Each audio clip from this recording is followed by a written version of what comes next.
வணக்கம் தலைமையிலே. ஒற்றைக்கு ஒரு நாடான ரஷ்யா அதை எதிர்த்து போரில் தழுவியுள்ள உக்ரைன், அமெரிக்கா மற்றும் 27 ஐரோப்பிய நாடுகள். முந்தைய பேசிய பதிவுகள் இது மாறுபடுத்தி பேசப்படுது. ஏன்னா கல யதார்த்தத்தை ரொம்ப நாள் மறைக்க முடியாது. ஒரு சார்பு பத்திரிகையில் ஒவ்வொரு பொய்யான செய்தியை கொடுத்துருந்தாங்க. ரொம்ப நாளைக்கு யதார்த்தமான உண்மையை மறைக்க முடியாது. மீண்டும் தாங்கள் ஒரு வல்லரசு அப்படின்னு சொல்லி ரஷ்யா நிரூபிச்சு காமிச்சிருக்கிறாங்க. ஏன் இந்த திடீர் மாற்றம் அப்படின்னா, இதை நான் பேசல, உக்ரைன் அதிபர் ஜெலன்ஸ்கி அந்த தோல்வியை ஒத்துக்கிட்டார். 3 நாளைக்கு முன்னாடி தோல்வி ஒத்துக்கிட்டு அவர் பேட்டி கொடுத்திருக்காரு. ஏன் அவர் தோல்வியை ஒத்துக்கிட்டார்? 1000 நாள் போராடி பார்த்தாங்க உக்ரைன். ஏன் ஒத்துக்கிட்டாங்கன்னா, தொடர்ச்சியா அமெரிக்கா மற்றும் ஐரோப்பிய நாடுகள் உக்ரைனுக்கு செய்து வந்த துரோகம், போர் முனையில், அதாவது இந்த போர் முனையில் துரோகமே செய்யக்கூடாது, போர் முனையில் செய்த துரோகம். அதுக்கடுத்து முக்கிய காரணம் வடகொரியா ஒரு நல்ல நண்பன், போர்க்களத்தில் எப்படி உதவி செய்யணும் அப்படின்னு சொல்லி வடகொரியை நிரூபிச்சே காமிச்சிட்டாங்க. அந்த வடகொரியாவுடைய உதவி, மிகப்பெரிய உதவியும் இந்த ரஷ்யாவின் வெற்றிக்கு ஜெலன்ஸ்கி தன் தோல்வியை ஒத்துக்கிட்டதுக்கு மிகப்பெரிய காரணமாக பார்க்கப்படுது. 3 நாளைக்கு முன்னால் ஆங்கில பத்திரிகைகளுக்கு 3 பத்திரிகைகளுக்கு ஜெலன்ஸ்கி பேட்டி கொடுத்துருக்காரு. அவர் என்ன சொல்லியிருக்காரு அப்படின்னா, 21% உக்ரைன் நிலப்பரப்பை ரஷ்யர்கள் பிடிச்சிட்டாங்க, ரஷ்ய ராணுவம் பிடிச்சிருக்கு 21%. 79 தான் உக்ரைன் பக்கம் இருக்கு. முதல்ல ஜெலன்ஸ்கி என்ன பேசிட்டு இருந்தாருன்னா, முழு வெற்றி பெறுவோம் அப்படின்னாரு. அதாவது ரஷ்யா பிடிச்ச பகுதியும் நாங்கள் சண்டையில போரிட்டு வெற்றி பெறுவோம் அப்படிதான் பதிவு பண்ணிட்டு இருந்தாரு. இப்போ 3 நாளைக்கு முன்னால் தெளிவாக சொல்லிட்டாரு, அந்த ரஷ்யர்கள் பிடிச்ச பகுதியை எங்க இராணுவத்தால சண்டை போட்டு பிடிக்க முடியாதுன்னு ஒத்துக்கிட்டாரு. எங்க இராணுவத்துக்கு அந்த கேப்பபிள் இல்லை, நாங்கள் போய் திரும்ப சண்டை போட்டு ரஷ்யாவை தோற்கடிச்சு அந்த இடத்த பிடிக்க முடியாது. அதுக்கு பதிலாக சண்டையெல்லாம் நின்ன பிறகு பேச்சுவார்த்தை மூலமா ரஷ்யாட்ட கேட்டு பார்க்கலாம் அப்படிங்கிறத ஒத்துக்கிட்டாரு. இவர் ஒத்துக்கிறாரு. இந்த பேட்டி மிக மிக மிக தவறான பேட்டி. இப்படி பேட்டி அவர் கொடுத்துருக்கவே கூடாது. இது பெரிய மனச்சோர்வை உக்ரைன் இராணுவருக்கு ஏற்படுத்தும். உயிரை கொடுத்து முன்னால போராடிட்டு இருக்கும்போது இவர் பாட்டுக்கு எங்க இராணுவத்துக்கு அந்த திறமை இல்லை, அந்த சக்தி இல்லைன்னு சொல்றது மிகப்பெரிய தப்பு. மிகப்பெரிய மனவேதனை இருக்கிறதுனால தான் ஜெலன்ஸ்கி இந்த வார்த்தையை பதிவு பண்ணியிருந்தாரு. இப்போ அநேக உக்ரைன் இராணுவ வீரர்கள் முன்னால சண்டை போட்டிருந்தவங்க பின்வாங்கி ஓடிட்டு இருக்காங்கன்னு சொல்லி அதிக பத்திரிகைகள் நீங்க செய்தி படிக்கிறீங்க. அதுக்கு முக்கிய காரணம் அந்த நாட்டு அதிபரே அந்த தோல்வியை ஏற்றுக்கொண்டது. இந்த மாதிரி பேட்டி கொடுத்துருக்கவே கூடாது. அவர் திரும்ப அடுத்த பரிதாபம் என்ன சொல்றாருன்னா, இப்போ மிச்சம் 79% நிலப்பரப்பு இதையவாது ஐரோப்பிய யூனியன் தங்களோட சேர்த்துக்கிட்டு எங்களை நீங்க ஐரோப்பிய யூனியன் சொல்லுங்க அப்படின்னு ஒரு பேட்டி கொடுத்து முடிச்சிருக்கிறாரு. ஆனால் அது நடக்க போறது கிடையாது. ஆனால் தங்கள் இராணுவத்துக்கு அந்த கெப்பாசிட்டி இல்லைன்னு சொல்லி ஜெலன்ஸ்கி ஒத்துக்கிறாரு. என்ன துரோகம் அமெரிக்காவும் ஐரோப்பியர்களும் தொடர்ச்சியா உக்ரைன் கொடுத்தாங்கன்னு சொன்னதான் புரிய வரும். சண்டை ஆரம்பிச்சு 2022-23 அமெரிக்கா உக்ரைனுக்கு $1 பில்லியன், கிட்டத்தட்ட 10,000 கோடி ரூபாய் அளவுல ஒரு பேக்கேஜ், உதவி தொகை, ஆயுதம் வாங்குவதற்கு ஆயுதமாகவும் கொடுக்கறதா பேசினார். அந்த இவர் ஒத்துக்கிட்டார் பைடன். ஆனா 6 மாசம் அது அப்படியே கிடப்புல போட்டாங்க. அமெரிக்கன் பார்லிமெண்ட் அவங்ககிட்ட அது காங்கிரஸ்ல அது பாஸ் ஆகாம, அந்த பில் பாஸ் ஆகாம 6 மாதம் அந்த உதவித்தொகை ஆயுதம் உக்ரைனுக்கு சேரல. இது மிகப்பெரிய அமெரிக்கா இழைத்த துரோகம். சண்டை நடந்துகிட்டு இருக்கு, உயிர் போயிட்டு இருக்கு, மிகப்பெரிய இராணுவத்தை போராடுறாங்க. ஆயுதம் கொடுக்குற பில்லுக்கு 6 மாசம் தாமதம் பண்ணாங்கன்னா இது ஏற்றுக்கொள்ளக்கூட முடியாத துரோகம். இது நம்ம எல்லாருக்கும் ஒரு பாடம். உலக நாடுகளுக்கெல்லாம் இந்த அமெரிக்காவை ஐரோப்பிய நம்பிட்டு இருக்கணும் ஒரு பாடம். இப்போ அதுக்கடுத்து ஒரு பிரச்சனை அமெரிக்கா திரும்ப கொடுக்குறாங்க. இப்போ அமெரிக்கா பைடன் இப்போ அவங்க என்ன சொல்றாங்க அப்படின்னா, உக்ரைன் ராணுவ வீரர்கள் 25 வயசுல போய் ராணுவத்தில் சேர்றாங்க, சண்டை போடுறாங்க. இப்போ பைடன் என்ன சொல்றாருன்னா, இது பத்தாது, 18 வயசுக்கு குறைங்க, 18 வயசுல இருந்து பசங்க ராணுவத்தில் சேர்ந்து சண்டை போடணும்.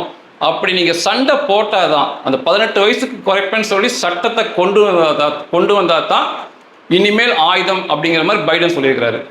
இதுவும் ஒரு மிகப்பெரிய துரோகம்.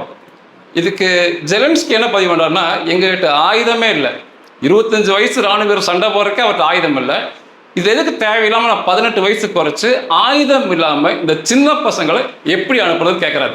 மிக நியாயமான கேள்வி. அமெரிக்கா வந்து தன்னுடைய தோல்வியை ஒப்புத்துக்கொள்ள வந்து ஒரு வக்கு இல்லாமல், உங்கள்கிட்ட ஆள்பலம் இல்லை, நீங்கள் 18 வயசு பசங்களை நீங்கள் அனுப்புனா தான், அந்த சட்டம் கொண்டு வந்தால் தான் உதவி அப்படிங்கிற மாதிரி சொல்கிறாங்க. இதுவும் ஒரு பச்சை துரோகமாக பார்க்கப்படுது. உக்ரைனில் வந்து ஒரு பெண்மணி, அவங்க வந்து ஒரு தாய், அவங்க என்ன பதிவு பண்ணுறாங்கன்னா, ஆட்களே இல்லாமல் உக்ரைன் எங்களுக்கு எதுக்கு? ஒரு அருமையான கேள்வி. எங்கள் மக்களே இல்லை, அடுத்த தலைமுறைக்காக தான் இந்த தலைமுறை இராணுவ வீரர்கள் சண்டை போடுவாங்க. என்னுடைய அடுத்த தலைமுறை நல்லா இருக்கணும், நான் சண்டை போடுறேன், நான் என் உயிரை கொடுக்குறேன்னு போவாங்க. இந்த தலைமுறையும் சேர்ந்து அனுப்பிக்கிட்டு அவங்களும் மரணம் அடைஞ்ச பிறகு உக்ரைன் எங்களுக்கு எதுக்குன்னு ஒரு கேள்வி கேட்டிருக்காங்க. இதெல்லாம் அது வந்து இந்த அமெரிக்காவுக்கும் ஐரோப்பியாவுக்கும் புரிஞ்சா சரி, ஆனால் அவங்களுக்குலாம் புரியாது. இது அமெரிக்கா தொடர்ச்சியாக கொடுத்துக்கிட்டு இருக்க துரோகம். ஐரோப்பா கொடுத்த துரோகம் என்ன அப்படின்னா, ஐரோப்பிய நாடுகள் கொடுத்த துரோகம் என்ன அப்படின்னா, தொடக்கத்திலிருந்து ஜெலன்ஸ்கி இன்னைக்கு வரைக்கும் பதிவு பண்றாரு, எந்த வித ஆயுதமும் கொடுக்குறேன்னு சொன்ன ஆயுதங்கள் சரியான நேரத்தில் எங்களுக்கு வரல அப்படிங்கிறாரு. ஒரு சரியான நேரத்தில் செய்யாத உதவி அது செய்ய தேவையே இல்லை. சரியான நேரத்துக்கு எந்த வித ஆயுதங்களும் ஐரோப்பிய நாடுகள் கொடுக்கல அப்படின்னு சொல்லி பதிவு பண்ணியிருக்கிறாரு. ரெண்டாவது, ஐரோப்பாவுக்கு கூட சேர்றதுக்காக தான் சண்டை. அந்த ஐரோப்பிய யூனியன்ல இவங்க சேர்ந்துருவாங்க, நேட்டோவில் சேர்ந்துருவாங்கன்னு தான் மிகப்பெரிய சண்டை. ஐரோப்பிய யூனியன்கிறது 27 நாடுகள் இருக்காங்க. அதில் 4 வல்லரசு இருக்கும். France, Germany, Italy, Spain. இந்த 4ம் ஐரோப்பிய யூனியனில் உள்ள வல்லரசுகள். மற்ற 23 நாடும் கொஞ்சம் சின்ன சின்ன நாடுகளாக இருப்பாங்க. இவங்களுக்கு பாதுகாப்பு தரது தான் நேட்டோ. நேட்டோன்னு வரும்போது அமெரிக்காவும் இங்கிலாந்தும் சேரும். ஐரோப்பிய யூனியனில் இங்கிலாந்தும் அமெரிக்காவும் இருக்காது. இராணுவமாக மாறும்போது தான் அமெரிக்காவும் இங்கிலாந்து உள்ள வருவாங்க. இந்த ஐரோப்பிய யூனியன் இப்போ வரைக்கும் தெளிவாக, நாங்கள் இந்த உக்ரைனை சேர்த்துக்கிறோம், எங்கள் கூட இருக்குது, உக்ரைன் ஒரு ஐரோப்பிய நாடு இப்போ வரைக்கும் அவங்க சொல்லவே இல்லை. ஆயுதங்களையும் சரியான நேரத்தில் கொடுக்கல. அதெல்லாத்தை விட ஜெலன்ஸ்கி எதிர்பார்த்தது வந்து தரைப்படை இராணுவ வீரர்களை ஐரோப்பா அனுப்புன்னு எதிர்பார்த்தார். ஏன்னா உக்ரைனுக்கு அடுத்து எல்லை பூரா ஐரோப்பியர்கள் தான். அவங்க வந்து தரைப்படை இராணுவ வீரர்களை அனுப்புவாங்கன்னு எதிர்பார்த்தாரு. இப்போ வரைக்கும் செய்யலை. ஐரோப்பிய யூனியன் இருக்க பிரான்ஸ், அதில் இருக்க மெக்ரன், அதிபர் மெக்ரன் மட்டும் நாங்கள் வந்து தரைப்படை அனுப்புகிறோம் அப்படின்னாரு. அது ஐரோப்பிய யூனியனால் நிராகரிக்கப்பட்டது. ஆக மொத்தம் ஒரே ஒரு இராணுவ வீரர் கூட ஐரோப்பிய இராணுவ வீரர்கள் அதிகாரப்பூர்வமாக வந்து சண்டை போடல. இதெல்லாம் ஐரோப்பா கொடுத்த துரோகங்கள். தொடர்ச்சியாக அமெரிக்கா, ஐரோப்பியா மிகப்பெரிய துரோகத்தை பண்ணது இந்த தோல்விக்கு ஜெலன்ஸ்கி விரக்தியாக பேசுறதுக்கு காரணமாக பார்க்கப்படுது. எப்படி ரஷ்யா இவ்வளோ பெரிய வெற்றியை பதிவு பண்ணாங்க? ஒரு நாடு இத்தனை நாடு எதிர்த்து, உக்ரைனை நேரடியாக எதிர்த்து, ஆயுத உதவிகள் இவ்வளோ செஞ்சவங்களை எதிர்த்து எப்படி வெற்றியை பதிவு பண்ணுறாங்கிறது ஒரு முன்னுதாரணம் எல்லாத்துக்குமே. குறிப்பாக ஆயுதம் தயாரித்த விதம் எல்லோருமே தெரிஞ்சுக்கணும். அமெரிக்காவும் இந்த ஐரோப்பிய நாடுகள், இங்கிலாந்து சேர்ந்த நாடுகளுமே ஆயுதம் உற்பத்தி பண்ணுற செலவுகள் வந்து ரஷ்யாவை விட 10 மடங்கு அதிகமாக பண்ணுறாங்க. 10 மடங்கு பைசா அவங்ககிட்ட அதிகமாக இருக்குது. 10 மடங்கு அதிகமாக ஆயுதங்களை உற்பத்தி பண்ணுறதுக்கு ரஷ்யாவை விட 10 மடங்கு இந்த ஐரோப்பிய நாடுகளும் அமெரிக்கா பண்ணுற நாடுகள் பொதுவாக. ஆனால் அந்த சண்டை சமயத்தில் அவங்க அவ்வளோ ஆயுதம் உற்பத்தி பண்ணியிருந்தாலும் அதை விட அதிகமான ஆயுதங்களை ரஷ்யாக்குள்ள இருக்கிற ரஷ்ய நிறுவனங்கள் செஞ்சு ரஷ்யா கொடுத்துருக்காங்க. இது மிகப்பெரிய நம்ப முடியாத ஒரு ஒன்றாக பார்க்கப்படுது. இது எல்லாருக்கும், எல்லா நாட்டில் இருக்கவங்களுக்கும் இந்த தேசப்பற்று ஒரு உதாரணம். ரஷ்யர்கள் வந்து தங்களுடைய ஆயுதங்கள் தயாரிக்கிறது சொல்லவே இல்லை. வெறும் 2 கம்பெனி மட்டும் தாங்கள் என்ன ஆயுதம் தயாரித்து கொடுக்கணும்னு சொல்லிட்டு இருந்தாங்க. திரைமறைவில் 50க்கு மேற்பட்ட கம்பெனி லாப நோக்கம் பார்க்காம, அதாவது அசல் விலைக்கு ஆயுதங்களை செய்து ரஷ்யா கொடுத்துருக்குறாங்க. லாப நோக்கம்லாம் எதுவுமே பார்க்கல. அந்த அசல் விலையை மட்டும் ரஷ்யா அரசுகிட்ட வாங்கியிருக்கிறாங்க. 10 மடங்கு செலவு செய்கிற நாட்டை காட்டிலும், இராணுவத்துக்கு செலவு செய்கிற நாட்டை காட்டிலும் இந்த ஒத்தைக்கு ஒரு நாடு தேசப்பற்றோடு இத்தனை ஆயுதங்களை சேர்த்து கொடுத்தது மிகப்பெரிய வெற்றி காரணமாக நம்ப முடியாமல் பார்க்கப்படுது. இப்போ வரைக்கும் மிகப்பெரிய அளவு ஆயுதங்கள் உற்பத்தி போயிட்டு இருக்கு. இன்னுமே பார்த்தீங்கன்னா ரஷ்யா தன்னிடம் உள்ள இந்த மிகப்பெரிய அழிவுக்கான ஆயுதங்களை இப்போ வரைக்கும் உக்ரைன் அவங்க யூஸ் பண்ணவே இல்லை. நான் சிரியாவை பற்றி பேசும்போது கூட சொல்லியிருந்தேன், அங்கே ISIS ஒழிக்கிறதுக்கு சோர்ஸ்டு எர்த் பாலிசி பண்ணாங்க. அதாவது பூமியவே அழிப்போம் எரிப்போம்னு சொல்லி பண்ணாங்க. அந்த மாதிரிலாம் உக்ரைன் மேலே அவங்க பண்ணல. ரஷ்யா என்ன சொல்றாங்கன்னா லிமிட்டட் ஆப்ரேஷன், ஸ்பெஷல் ஆப்ரேஷன் தான், சிறப்பு அதிரடி நடவடிக்கை மட்டுமே பண்றேன்னு சொல்லி பதிவு பண்ணிக்கிறாங்க. உண்மைதான், அவங்ககிட்ட இருக்க அணுகுண்டு உபயோகப்படுத்தலை, ஹைட்ரஜன் குண்டு போட்டால் தாங்கவே தாங்காது உபயோகப்படுத்தலை, கண்டம் விட்டு கண்டம் தாம் ஏவுகணைகள் உபயோகப்படுத்தலை, வேதியியல் உயிரியல் ஆயுதங்கள் கணக்கில்லாமல் இருக்கு உபயோகப்படுத்தலை. சிரியாவில் வந்து ISIS அளிக்கும் போது 300 வகை புதிய ஆயுதங்களை சோதனையே பண்ணாங்க. அங்கே இதெல்லாம் அங்கே எதுவுமே செய்யலை. பெரிய வகையான குண்டுகளையுமே அங்கே போடல.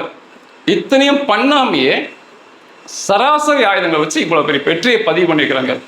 இது காரணம் சொல்லணும்னா, இந்த உக்ரைன் மக்களும் ரஷ்ய மக்களும் ஒரு காலத்தில் வந்து ஒரே மக்கள் தான்.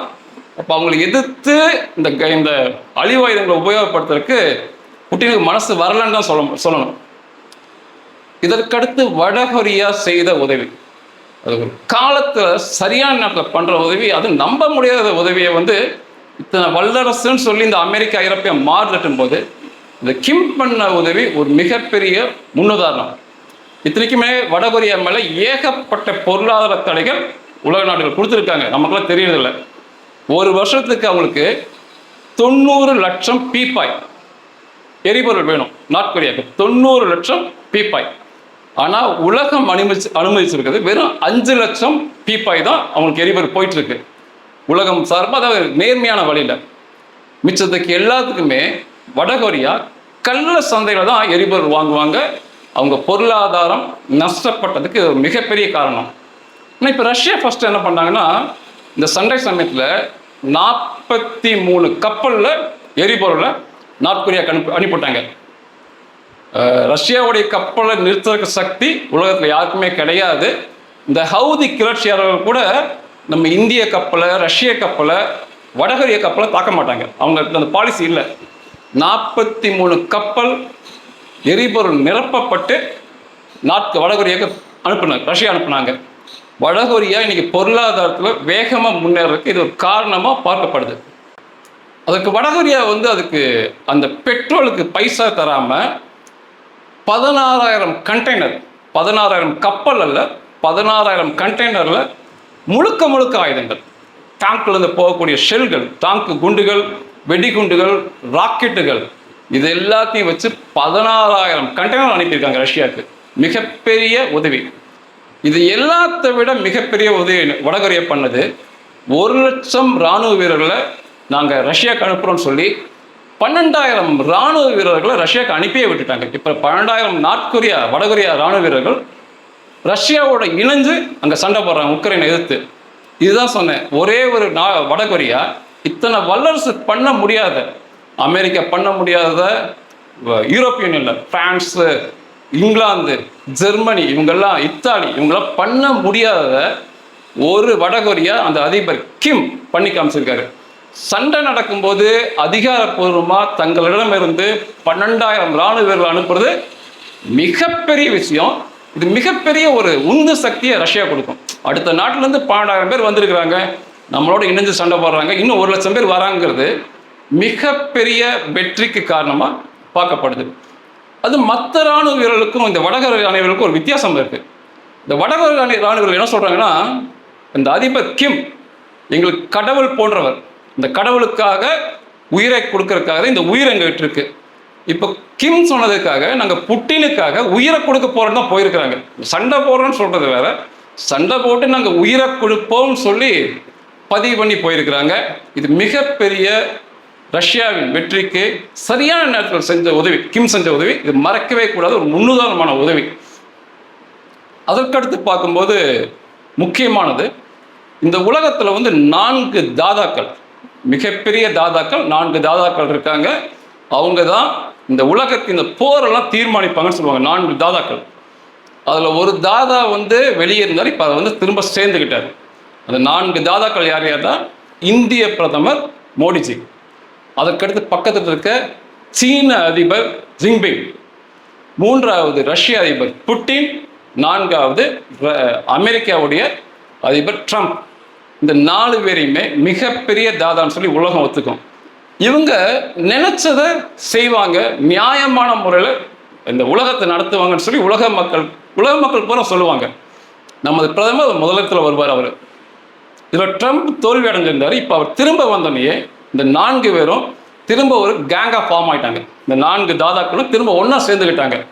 இந்த 4 பேர்த்துக்கு அடியில் கீழே இன்னொரு 3 தாதாக்கள் இருப்பாங்க. இஸ்ரேல் பிரதமர் பென்யமின் நெத்தன்யாகு, பிரான்ஸோட மெக்ரான், வடகொரியாவோட கிம், இந்த 3 பேர் குட்டி தாதான்னு சொல்லுவாங்க. ஆனால் இந்த 4 தாதாக்கள் ட்ரம்ப் ஜெயிச்சு உள்ளே வந்த பிறகு அவர் வந்து ஜனவரியில் பதவி ஏற்கிறார். திரும்ப இவங்கெல்லாம் ஒன்று சேர்ந்து வேவ் லென்த் அப்படிம்பாங்க. இவங்களுடைய மன அளவு என்ன ஓட்டம் வந்து ஒரே மாதிரி இருக்கும்.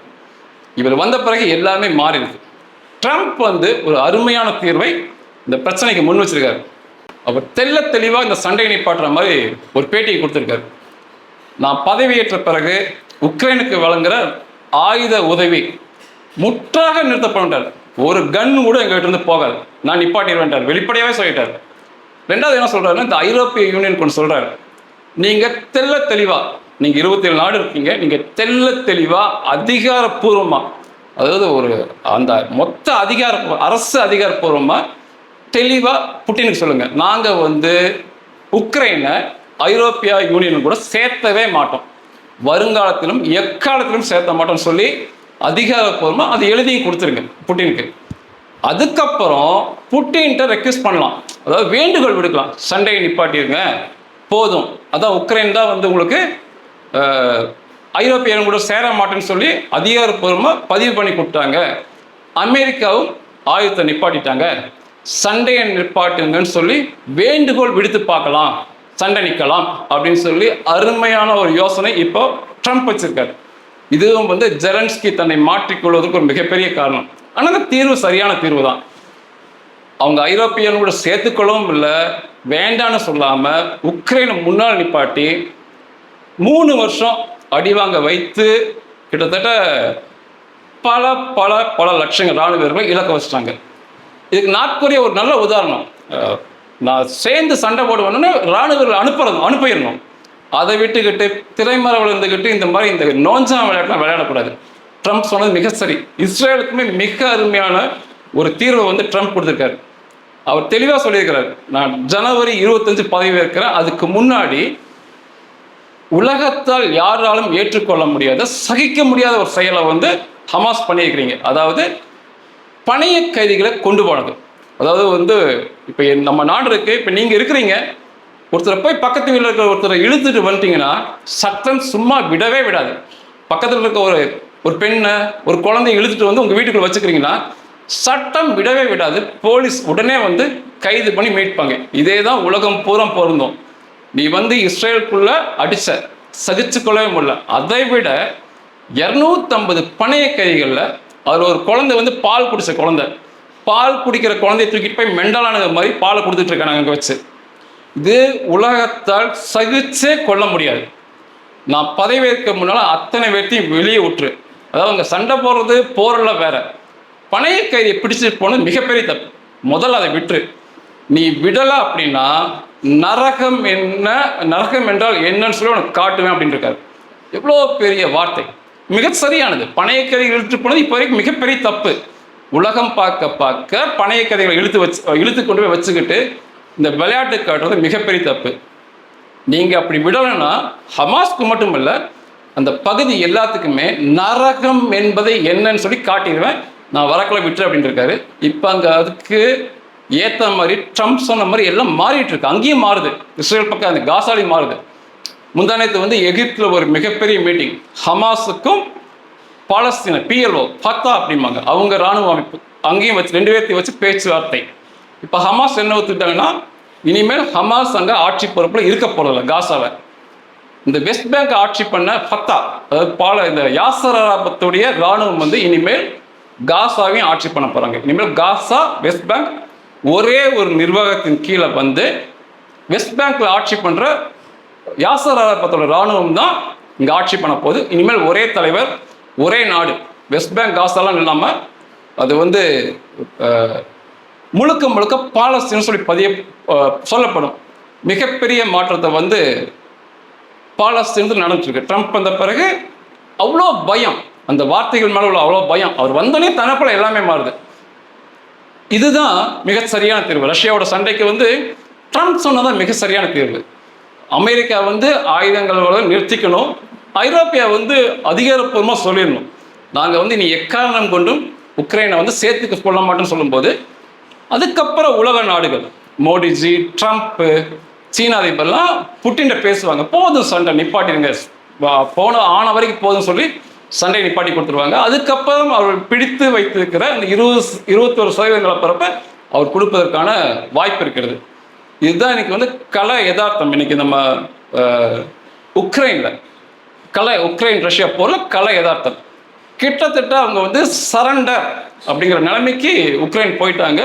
திரும்ப போரிட்டு வெற்றி பெற முடியாதுன்னு சொல்லி அந்த அதிபரே பதிவு பண்ணிட்டாரு. திரும்ப நாங்கள் ஒரு மிகப்பெரிய வல்லரசு, ஒரு அழிவாயுதங்களை அமெரிக்கா எப்படி ஜப்பான் மேலே அணுகுண்டு போட்டாங்களோ அந்த மாதிரி பேரழிவு ஆயுதங்களை கையில் எடுக்காமையே ஒரு தேசப்பற்றோடு அந்த இராணுவ வீரர்கள், அந்த ஆயுதங்கள் அங்கே செய்கிறவங்க, இவங்களாம் தேசப்பற்றோடு இருந்து இந்த ரஷ்யாவை மாபெரும் வெற்றிக்கு கொண்டு சென்றிருக்காங்கன்னு சொல்லலாம். இனி பொருளாதாரத்தில் மிகப்பெரிய வளர்ச்சி பெறும் ரஷ்யா. ஏன்னா வெற்றி பெற்றிருக்கிறாங்க, இன்னுமே ஒன்று பதிவு பண்ணியிருக்கிறாங்க, இவ்வளோ பெரிய ஆயுதங்கள் உள்ள உற்பத்தி ஆகிருக்கு. மிகப்பெரிய பொருளாதார வளர்ச்சியுமே ரஷ்யா சந்திச்சிருக்கு, வளர்ச்சியில் தான் போயிருக்காங்க. 50% பொருளாதார வளர்ச்சி ரஷ்யாவுக்கு எங்கிருந்து வந்ததுன்னே தெரியல அப்படிங்கிறாங்க உலக நாடுகள். எங்கிருந்து இவ்வளோ பொருளாதார வளர்ச்சி உதவிகள் வந்துச்சு 50% தெரியல அப்படிங்கிறாங்க. மிகப்பெரிய ஒரு முன்னேற்றம் தான். இதெல்லாம் பார்த்துட்டு எல்லா மக்களும் மக்கள் தான். குறிப்பாக இப்போ அந்த பகுதியில் கடும் குளிர், மைனஸில் போகும் உக்ரைன் ரஷ்யாலாம். புட்டின் வந்து இந்த சண்டையை நிறுத்திக்கிட்டு உக்ரைனை வந்து இதோட விட்டுணும், ஒரு சின்ன நாடை விட்டுடணும். உக்ரைனும் இனிமேல் இந்த ஐரோப்பிய யூனியன் கூட சேர முயற்சி நிப்பாட்டணும். அவங்களுடைய பச்சை துரோகத்தை பார்த்துட்டாங்க. 1000 நாள் தாண்டி சண்டை போகுது, லட்சக்கணக்கான மக்கள் செத்துக்கிட்டாங்க, இன்னும் பச்சை துரோகம் பண்ணிட்டு இருக்காங்க. அதனால இந்த இவங்களுடைய பிடியிலிருந்து உக்ரைன் தனியாக வெளியே வந்து அணிசேரா கொள்கை உள்ள நாடுகள், இந்தியா போல, சிரியா கூட நேற்று பேசின அது போல அணிசேரா கொள்கை உள்ள நாடுன்னு சொல்லி தன்னை பதிவு பண்ணிக்கிட்டு இதெல்லாம் இந்த கசப்பான அனுபவத்தெல்லாம் மறந்துக்கிட்டு ஒரு முன்னேற்றமான பாதையில் போகணுங்கிறது என்னுடைய ஆசை. நன்றிகள்.